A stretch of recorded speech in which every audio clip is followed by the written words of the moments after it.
Liquor కేసులో బాలాజీ గోవిందప్ప, ధనుంజయ రెడ్డి, కృష్ణమోహన్ రెడ్డి పిటిషన్లపై సుప్రీంకోర్టులో విచారణ జరిగింది. సరెండర్ నుంచి మినహాయింపు జనవరి 21వ తేదీ వరకు కోర్టు పొడిగించింది. తదుపరి విచారణ జనవరి 21కి వాయిదా వేసింది.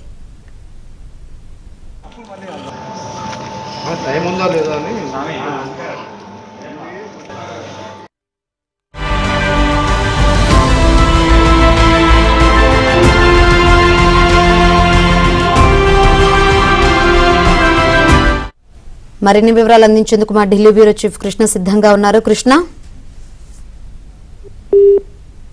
ముగ్గురి నిందితుల బెయిల్ రద్దు ఈరోజు సిబిఐ నేతృత్వంలో ధర్మాసనం ముందు విచారణ జరిగింది. అయితే ఈ కేసు విచారణను వచ్చే నెల 21కి వాయిదా వేశారు.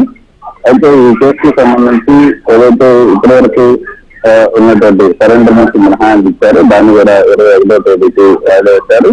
ధనంజయ రెడ్డి, బాలాజీ గోవిందప్ప, కృష్ణమోహన్ రెడ్డి ఈ ముగ్గురు దాఖలు చేసిన ఈరోజు విచారణ జరిగిన సందర్భంగా రాష్ట్ర ప్రభుత్వం దర్యాప్తు సంస్థలు దాఖలు చేసినటువంటి కౌంటర్ల పైన విజయాండలు దాఖలు చేయడానికి కొంత సమయం కావాలంటూ నిందితుల తరఫున హాజరైనటువంటి సీనియర్ న్యాయవాదులు నిరంజన్ రెడ్డి కోవడం జరిగింది.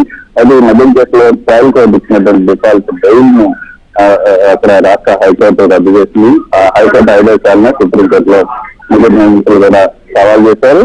అయితే ఈ కేసు సందర్భంగా సిబిఐ కొన్ని ముఖ్యమైన వ్యాఖ్యలు చేశారు.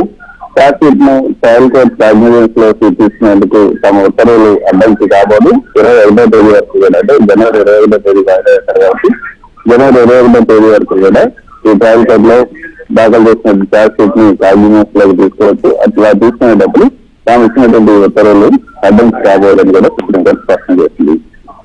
Right, thank you Krishna.